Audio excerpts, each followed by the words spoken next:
Pois será como um homem que, ausentando-se do país, chamou os seus servos e lhes confiou os seus bens. A um deu 5 talentos, a outro 2 e a outro 1, a cada um segundo a sua própria capacidade. E então partiu. O que recebera 5 talentos saiu imediatamente a negociar com eles e ganhou outros 5. Do mesmo modo, o que recebera 2 ganhou outros 2. Mas o que recebera 1, saindo, abriu uma cova e escondeu o dinheiro de seu senhor. Depois de muito tempo, voltou o senhor daqueles servos e ajustou contas com eles.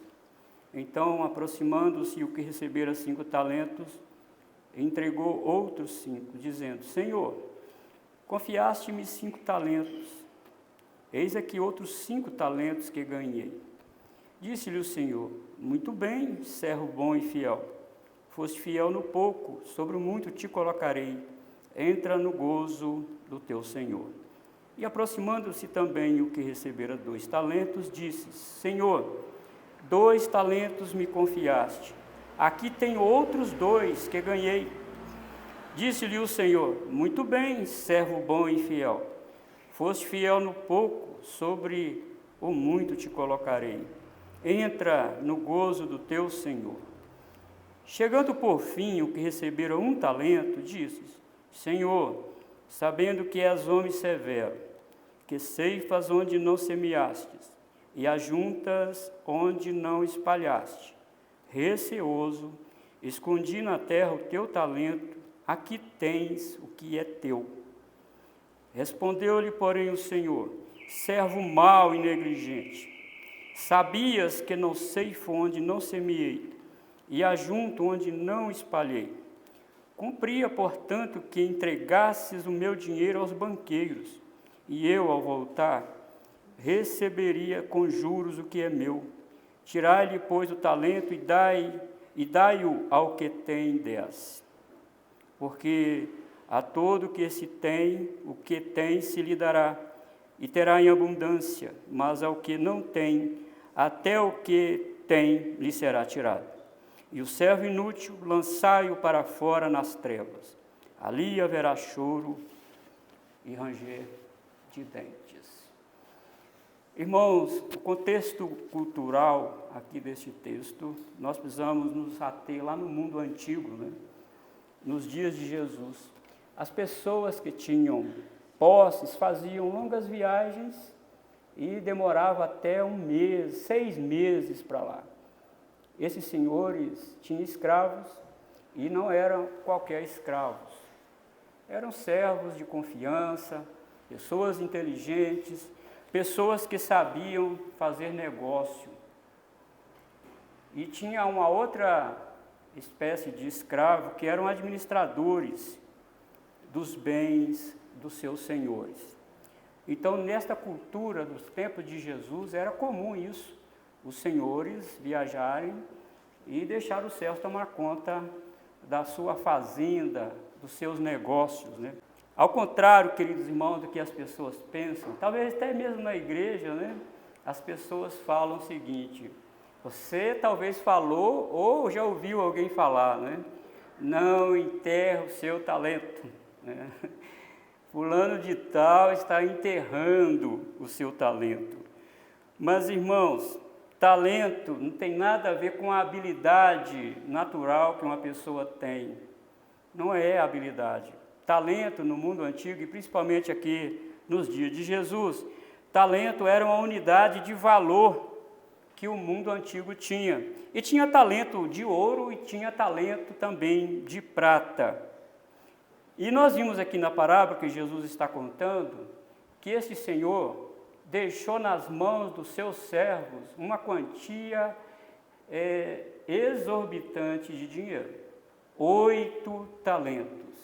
Nós vamos ver mais para frente qual era o valor aproximado hoje que tinha esses talentos.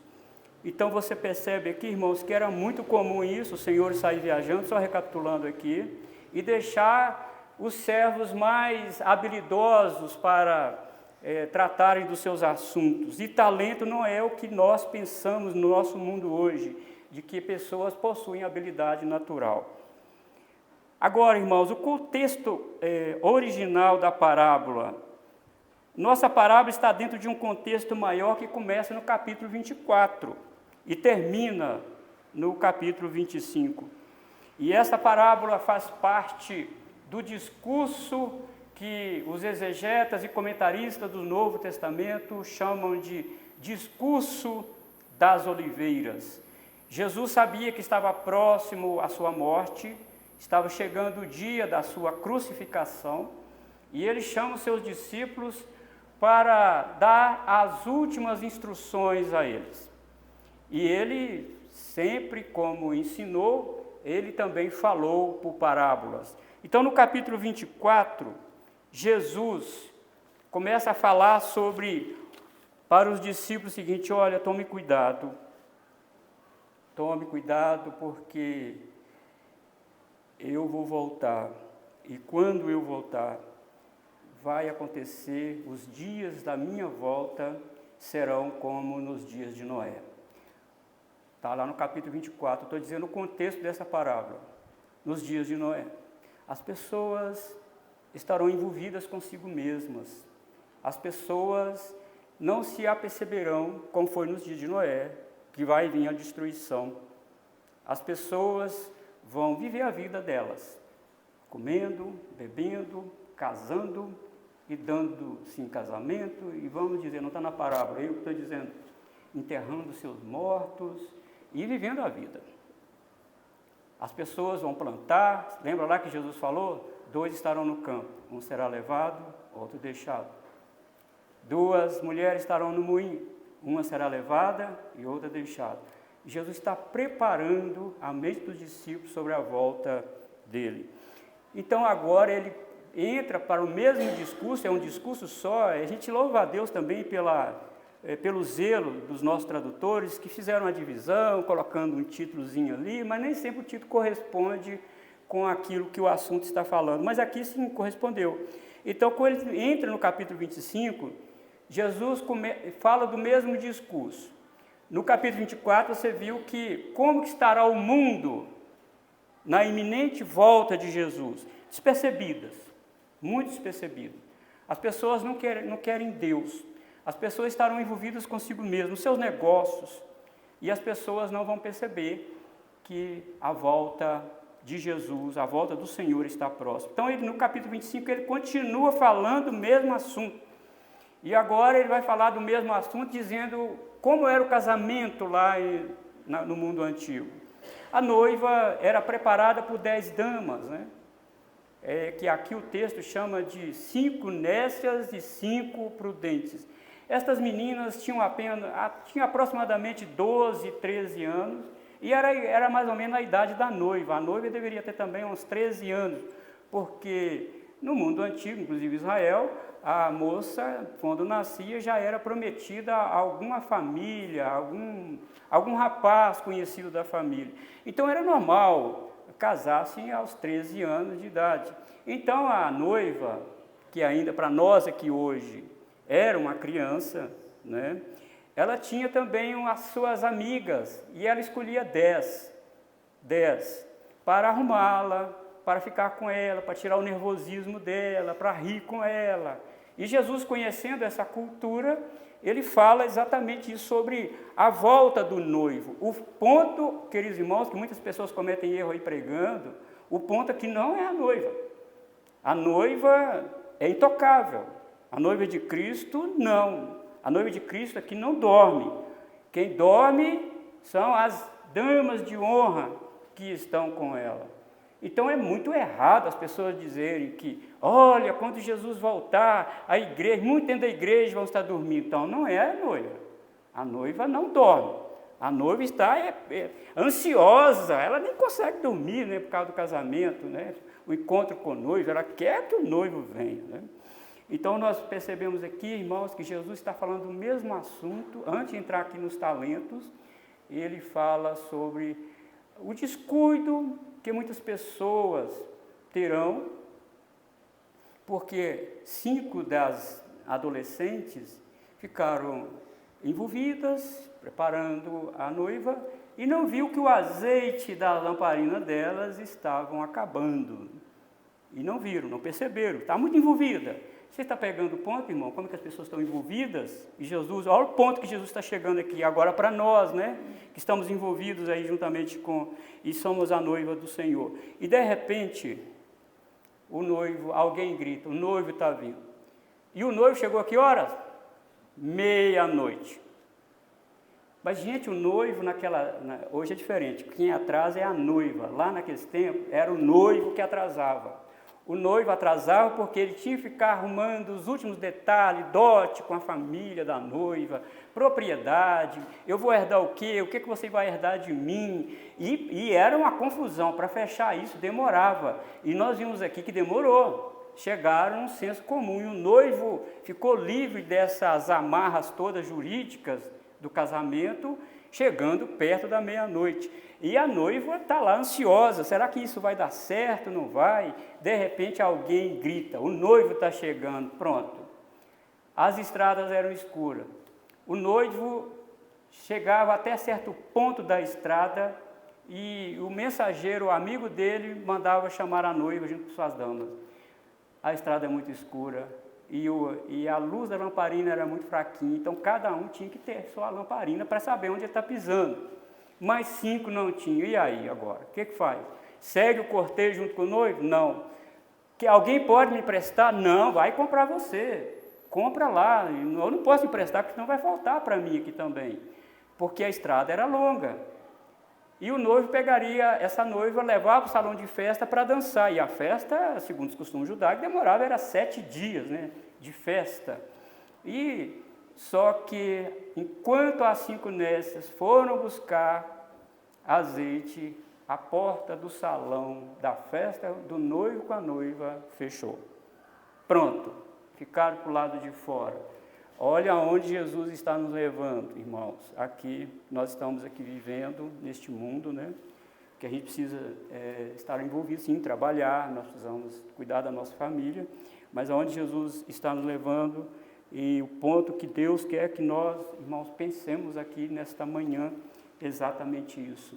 Mas Jesus continua, no capítulo ainda 25, versículo 31 a 46, Jesus agora começa, está no mesmo discurso, mas agora ele fala de um assunto muito peculiar.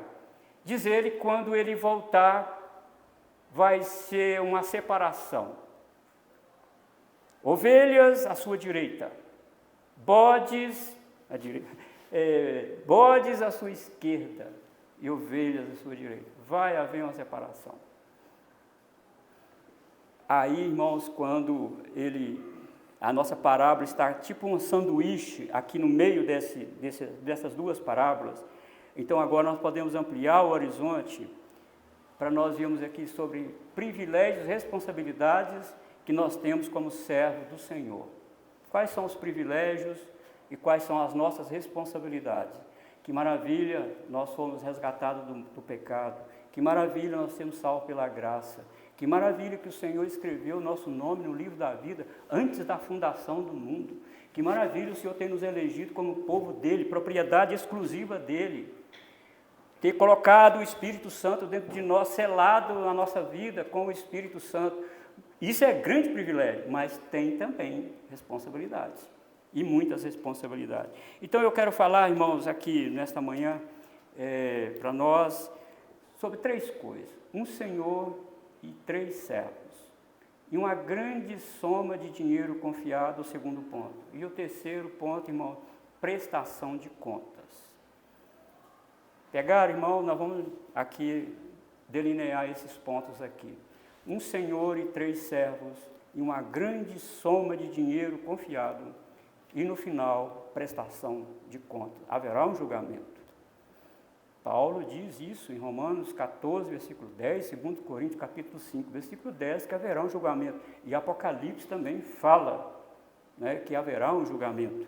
Então, irmãos, um senhor e seus 3 servos. Primeiro, o vocábulo senhor aqui é Kyrios, do grego.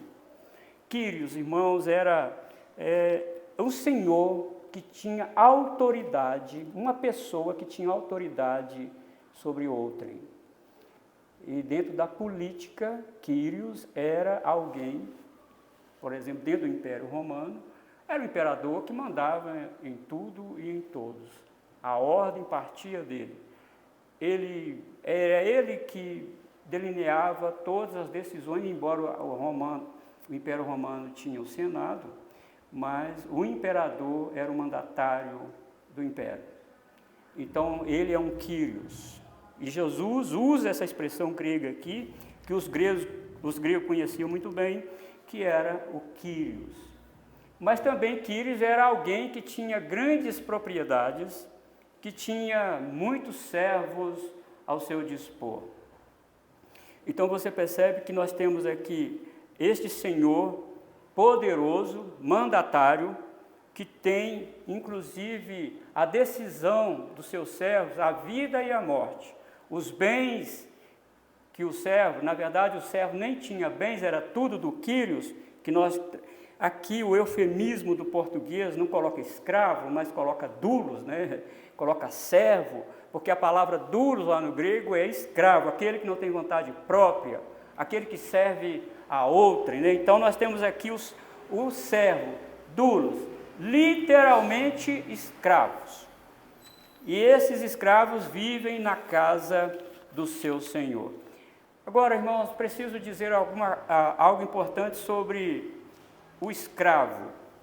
A escravidão no mundo antigo não tinha nada a ver com a cor da pele. Escravidão no mundo antigo se dava por qualquer motivo. Talvez a pessoa pegou um dinheiro emprestado e não conseguiu pagar. Então, como que o senhor, o credor, não ficaria sem receber? Então, você vai ficar escravo. Se a pessoa conseguisse pagar, se libertaria. Se não, ficaria escravo para o resto da vida. E também escravo no mundo antigo era escravo de guerra. Se um país perdeu a guerra, então todos os seus habitantes, inclusive o exército, viravam escravo daquele país. E era comum naquela época o general vencedor pegar o general que perdeu, tirar a roupa dele, amarrar a mão dele e fazer um desfile. Roma sempre fazia isso, né? Roma pegava o general perdedor, tirava a roupa dele e ele tinha que desfilar nu dentro da cidade de Roma e sendo xingado e maltratado, né? E essa é uma palavra que Paulo usa quando fala que Jesus, ele abateu os principados e potestades. É como que se Jesus tivesse pegado Satanás e seus demônios e amarrado e exposto para todo mundo a sua derrota. É isso que nós temos aqui, irmão. Então, primeiro, um senhor e 3 servos. E agora, segundo, uma grande soma de dinheiro confiado. 8 talentos foram confiados a eles. E era, de fato, irmãos, uma fortuna muito grande. Estudiosos dizem que um talento correspondia a 6.000 denários. E um denário era o pagamento de um trabalhador o dia inteiro. Um denário. Um talento correspondia a 6.000 denários. Então, um talento pagaria 6.000 trabalhadores. Um talento. E aqui o Senhor joga essa fortuna na mão. Confia, o texto diz aqui, confiou essa fortuna na mão de 3 servos. Se nós colocarmos isso aqui, irmãos, 6 vezes 8, 48, e dividir 48.000 denários por 365, que são os dias, nós temos uma mão de obra de 131 anos. Ele estava colocando nas mãos daqueles 3 servos 131 anos de trabalho. Se esses servos falassem, nosso senhor vai embora, ele não está aqui, vamos combinar nós 3 aqui, vamos fazer nada, vamos enterrar esse negócio, vamos fugir, isso aqui dá para pagar a nossa alforria, vamos embora. O Senhor estava arruinado, porque toda a sua fortuna estava nas mãos daqueles 3 servos. Por isso que você vê aí no versículo 14, pois será como um homem que, ausentando-se do país, chamou os seus servos e lhes confiou os seus bens. Olha, eu confio em vocês. Estou saindo e confio em vocês. E eu quero que você vá pegando essa gradação aqui, irmãos, para nós, fazendo essa ponte lá para nós.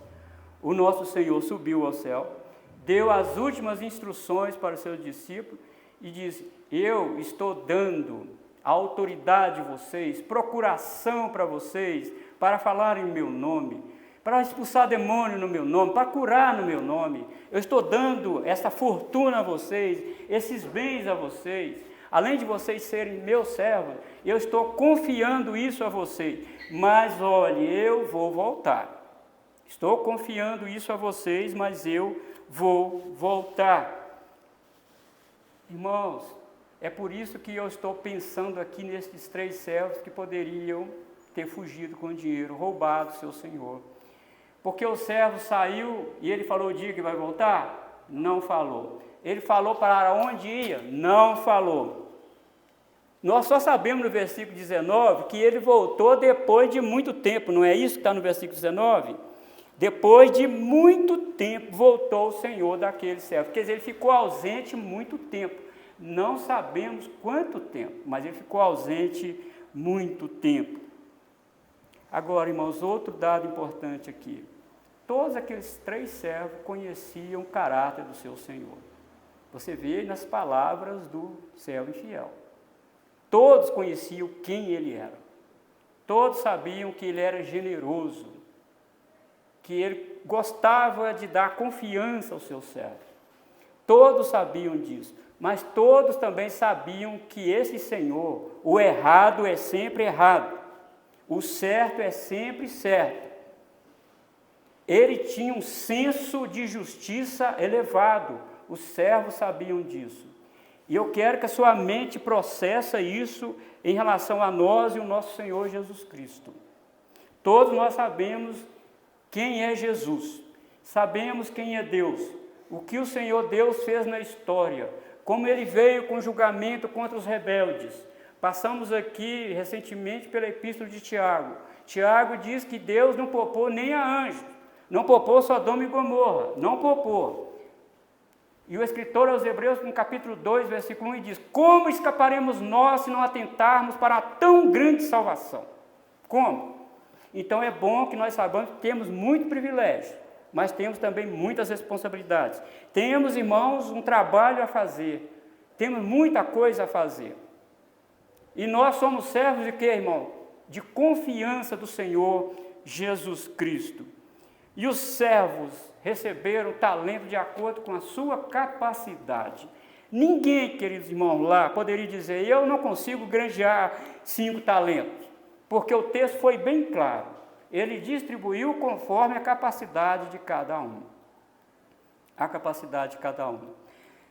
Eu não sei fazer isso, pastor. Eu não sei fazer. Não, se você não sabe, você sabe fazer outra coisa. Que talento, capacidade você tem.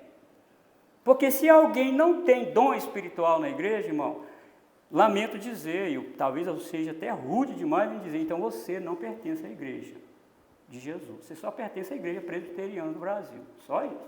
Mas a igreja de Jesus você não pertence. Porque todo aquele que pertence à igreja de Cristo Jesus é como esses servos aqui, receberam capacidade. Eles são capazes, eles têm dom. Talvez você ainda não descobriu o seu dom, mas você tem. E nós estamos caminhando aqui, irmãos, saindo dessa grande soma de dinheiro que foi colocado na mão dos servos e grandes responsabilidades, né, que foram colocadas agora sobre nós. Então agora nós temos as responsabilidades. Privilégio, ser servo de um Senhor generoso, bondoso, que confia na gente. Isso é privilégio. Segundo, confiar toda a sua fortuna na nossa mão, dar procuração para nós usarmos o nome dEle, para curar no nome dEle, para pregar o Evangelho no nome dEle, para viver a glória dEle, para expandir a glória dEle e o reino dEle. Isso é muito privilégio, mas agora tem responsabilidade. Tem responsabilidade, né, irmãos? E então agora nós vimos aqui, no versículo 19, depois de muito tempo, voltou o Senhor daqueles servos. E agora? Temos aqui 2 tipos de servos. Eram 3 servos, não eram? Mas 3 servos para 2 tipos de servos. Primeiro aqui nós temos os servos fiéis. O que recebera 5 talentos devolveu mais 5, somando 10 talentos. Isso é lucro de 100%. Lucro de 100%. E o que recebeu 2 E muito temente ao seu senhor, também devolveu mais 2, outro lucro de 100%. E a soma total que o senhor recebeu por parte do seu servo foi de 14 talentos. Aumentou e muito a glória desse senhor. Esses servos aumentaram e muito a glória do seu senhor. Irmãos, quando nós vamos para 1 Coríntios capítulo 10, versículo 31, quer comais, quer bebais, ou fazer qualquer outra coisa, fazer tudo para a glória de Deus. Irmãos, eu posso até adiantar aqui, o nosso emprego, a nossa saúde, a nossa vida, a empresa onde a gente trabalha, a rua onde a gente trabalha, a gente mora, a casa onde a gente mora, tudo, irmãos, os filhos, o cônjuge, tudo é do Senhor. E isso não é nosso. Nós somos administradores.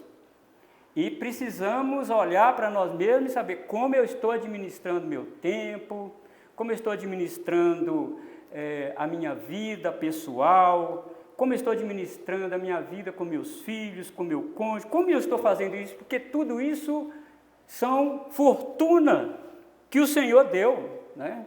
São glórias que o Senhor deu. E esses servos, irmãos, não mediram esforço para honrar a confiança e generosidade que o Senhor depositou neles. Eles demonstraram coragem e foram muito tementes ao seu Senhor. E eles não ficaram nervosos com a volta do seu Senhor. Eu acredito que eles estavam ávidos para olhar no horizonte e ver o seu Senhor voltar. Eu granjeei 5, ele me deu 5, eu tenho 10, eu estou ávido por ver o meu Senhor chegar. Eu estou querendo que ele chegue. Irmãos, esse servo, para fazer isso, eles trabalharam debaixo de chuva, de sol, poeira, porque lá não tinha asfalto, né? Não tinha ar-condicionado, como nós temos aqui. Não tinha carro com ar-condicionado, não tinha nada disso. E eles trabalharam com muito afinco, lutaram com muita galhardia para o reino do seu Senhor. E eles conseguiram dobrar o patrimônio do seu servo, do seu Senhor.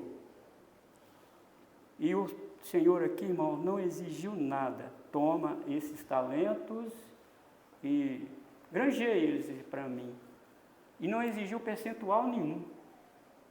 Ele não exigiu percentual, só disse que deu segundo a sua capacidade e também falou, estou indo embora, estou indo viajar e vou voltar e vou prestar conta. Amados irmãos, o dom do Espírito Santo é para produzir fruto do Espírito Santo. Houve uma época na cristandade que determinado segmento religioso, carismático, pentecostal, eles se apoiaram demais em buscar dons espirituais, esqueceram de produzir frutos. Irmãos, o Espírito Santo habita em nós, nos capacitando, não é para dar show, é para produzir resultado no seu reino.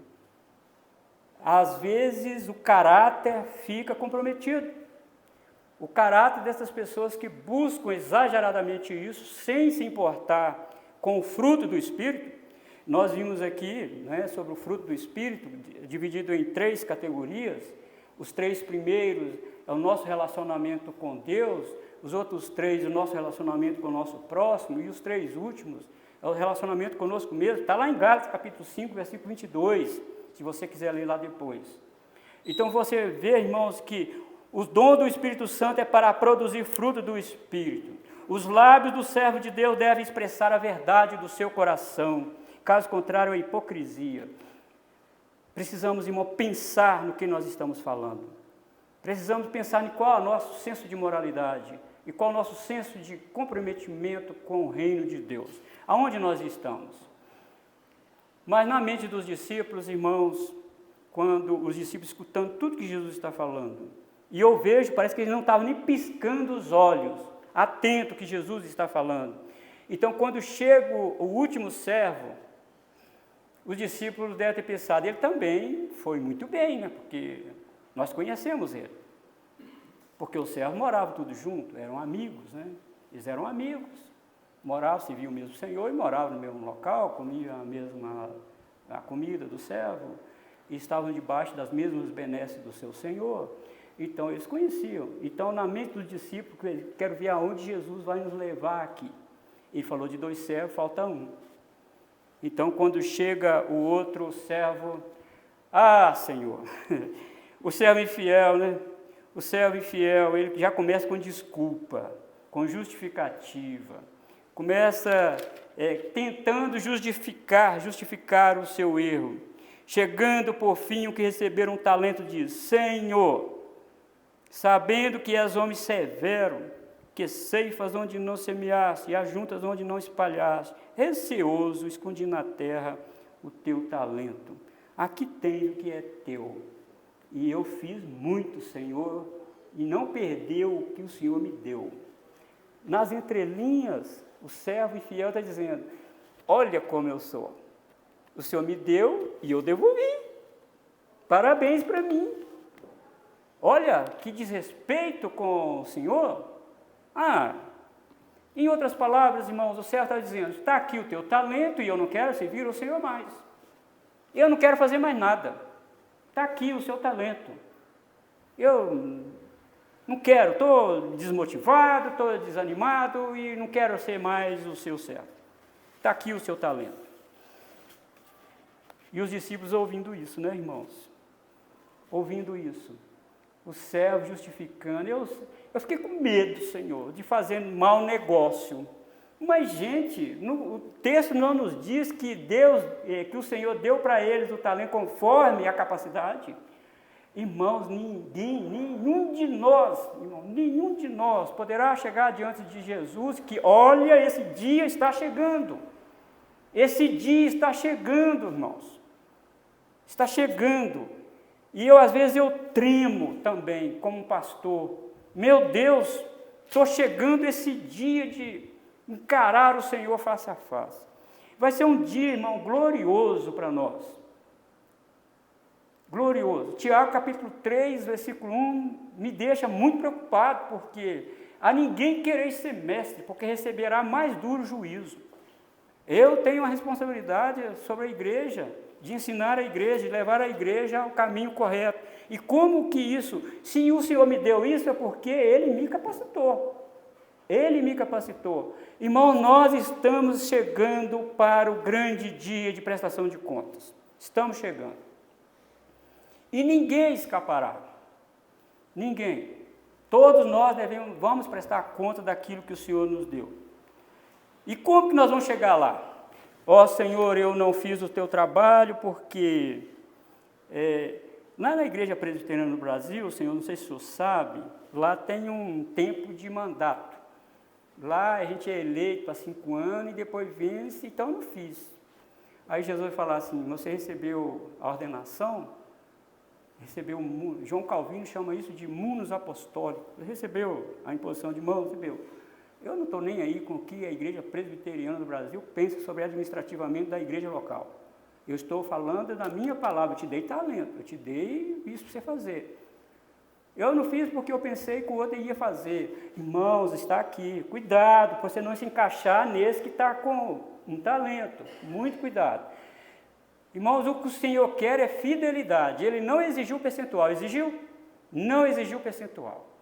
Ele exige de nós confiança e fidelidade. É só isso que o Senhor requer de nós, fidelidade. Agora, quando nós expandimos isso para as Escrituras Sagradas, nós vamos ver que Provérbio diz: tudo que vier à mão para fazer, faze segundo as tuas forças. Irmãos, é servir a Deus até a última grau de força que você tiver. Não seja mole, me desculpe aqui. Deus não tolera gente tímido, medroso e molerão no seu reino. Deus quer gente corajoso. Eu vou sofrer reprimenda. Aqui sofra. Jesus sofreu. O Senhor sofreu.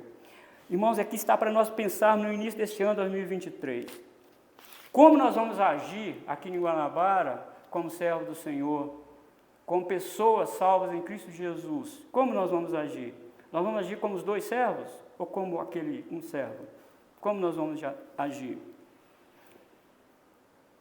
Irmãos, o servo da parábola, o servo infiel da parábola, foi condenado não é porque ele roubou. Não é. Não é porque ele roubou, não é porque ele gastou o talento que o Senhor deu para ele, que nem filho pródigo ele era. O filho pródigo fez isso. Você vê a sabedoria, a sapiência de Jesus, né? Em colocar as coisas no seu devido lugar. Ele fala do filho pródigo, né? Que gastou os bens e tudo. Mas esse servo aqui, não. Ele ficou na igreja. Ele não desviou. Ele ficou na igreja, mas estou nem aí com esse negócio da obra de Deus. Estou nem aí com esse negócio. Chama outro, eu não sei fazer. Eu não quero fazer.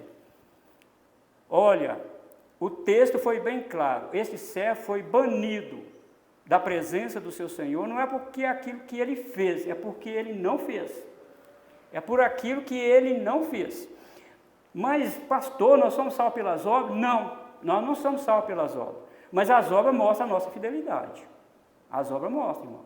E eu não concordo com esse negócio de que, olha, eu sei que a palavra de Deus diz aqui, uma vez salvo, salvo para sempre? Sim, senhor, sim, senhora. Ninguém pede salvação. Mas prova que você é salvo. Como que você é salvo? Como? Tiago, lembra que nós passamos por Tiago. Tiago diz, você tem fé? Parabéns, até os demônios têm. Parabéns se você tem fé. Até os demônios creem e estremecem. Parabéns. Agora mostre com suas obras se você tem fé mesmo. Mostre com suas obras. Irmãos, o Senhor requer de nós, não é percentual de 100%. Ele não exigiu isso aqui, mas o servo dela. Ele exige de nós a fidelidade, amor a Ele. É aquele, não retribuir a confiança que o Senhor deu para eles. E como o auditório original de Jesus entendeu essa parábola? Nós estamos fechando aqui, irmãos. Por um lado, vemos no Evangelho como Jesus advertia os líderes religiosos da sua época. Como? O mestre dirigia a eles, chamando eles de quê? De sepulcro caiado, de hipócrita, de guia cego e de filho do diabo. Aí, os discípulos ouvindo essa parábola dos talentos, eles devem ter olhado um para o outro, eu sei de quem que Jesus está falando, que o mestre está falando, ele está falando dos fariseus, dos religiosos. O povo difícil, é claro, Deus dotou os líderes religiosos, irmão, de uma capacidade incrível de interpretar a lei, deu a Torá na mão deles. O que eles fizeram? Perseguir os mais pobres. Irmãos, os líderes religiosos tinham um sinédrio a seu favor. O sinédrio tinha autonomia para banir alguém da sinagoga, do templo, e para, inclusive, impetrar pena de morte na pessoa. Então, eles tinham o poder. Então, eles se gabavam disso, com o alargamento dos seus filactérios, com todo mitrado, santidade ao Senhor, com aquele negócio, com aquelas roupas de ouro, urim e tumim. Eles se gabavam disso. E os discípulos, olhando e dizendo, ele está falando dele. Mas, irmãos, é claro que Jesus também estava falando dos líderes religiosos. Mas Jesus também está falando, irmãos, para os discípulos. Jesus estava falando para os discípulos, olha, vocês são esses servos que eu estou confiando. Lembra que Mateus, Jesus fala que ele deu a chave do reino para aqueles 12 apóstolos. E vocês têm o poder de fechar e abrir. Aquilo que vocês concordarem, eu concordo. Deu autoridade para ele. E lá no Monte das Oliveiras, quando Jesus começou a tirar o pé para subir para o céu, eles estavam junto com Jesus.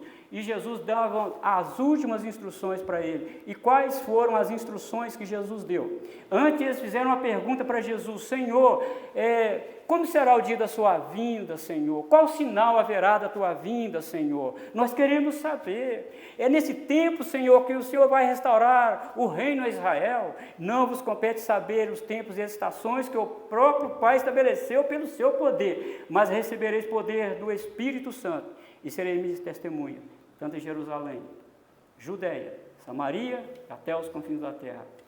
Talento, capacidade. E Jesus está falando isso para eles. Graças a Deus, Jesus não está falando isso para nós, está também. porque esta igreja aqui, ela não veio, ela não pulou esses 20 séculos de história, ela veio caminhando dia a dia, semana após semana, até chegar em nós. Alguém pregou o evangelho começou lá e veio, mundo afora, e chegou aqui no Guanabara, e nós, irmãos, somos herdeiros da reforma protestante. A Igreja Presbiteriana do Brasil é a herdeira originária da reforma protestante.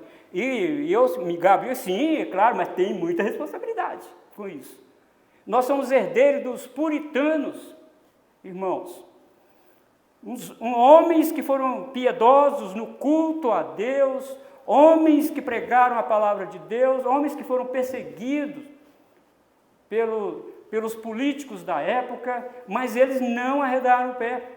Eles falaram a verdade, eles pregaram a verdade. E nós estamos aqui, irmãos, também neste mundo, para falar das verdades do Senhor, para dar continuidade àquilo que o Senhor falou lá.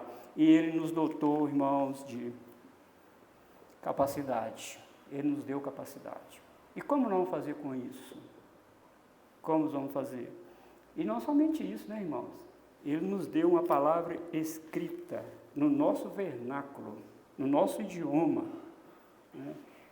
E segundo Paulo, Efésios capítulo 4, versículo 11, ele deu também apóstolos, evangelistas, pastores, mestres, doutores, tem livros escritos para tudo quanto é lado. Você precisa selecionar quais livros você vai ler. Né? Às vezes, eu tenho dificuldade de selecionar livros que são pertinentes. E é muita literatura que nós temos. Nós temos tudo, irmão, nós temos carro, nós temos tudo. A uns Deus fez com que ele morasse perto da igreja, a outros mais longe da igreja.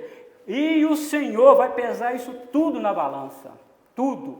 Privilégios demanda muita responsabilidade. A uns Deus deu saúde, a outros nem tanta saúde. Tudo isso são, irmãos, capacidades que o Senhor deu. A uns Deus deu filhos obedientes, a outros nem tanto. Tudo isso vai estar pesando naquele dia. E as pessoas serão condenadas não é porque o que elas fizeram, é porque elas não fizeram, negligenciaram o talento, digamos assim, a capacidade que o Senhor deu. Se eu ficar olhando aqui, irmãos, e lá, se eu ficar olhando para tudo quanto é lado, eu não vou fazer a obra do Senhor. Eu tenho que olhar, como diz Paulo, eu sei em quem tenho crido, e Ele é poderoso para guardar o meu depósito até aquele dia. Para os 2 servos fiéis e diligentes, o fato de eles poderem investir os recursos do seu Senhor era motivo de muita alegria, porque o seu Senhor confiou neles e conhecia também a capacidade de cada um. Amados irmãos, nós somos membros do corpo de Cristo. E cada membro exerce uma função no corpo. O olho não exerce a função do braço.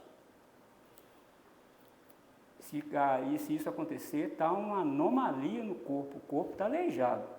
Se a mão fizer o trabalho dos pés, o corpo está aleijado. Está. E se os pés agirem de acordo com a função da mão, também está errado. Tem uma anomalia no corpo. Cada um de nós temos uma função no corpo de Cristo. Cada um de vocês, irmãos, tem uma função aqui. Eu tenho a minha.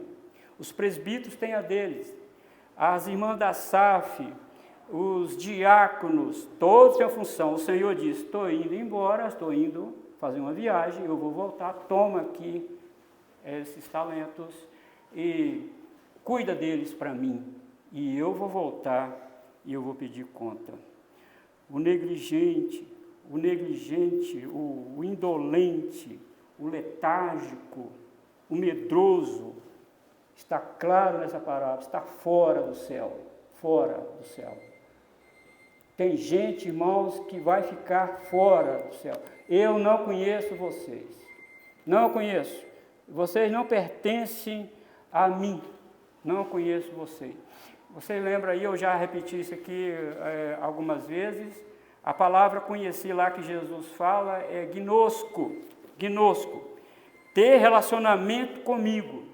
Muita gente Está na igreja local, mas não está na igreja de Cristo Jesus.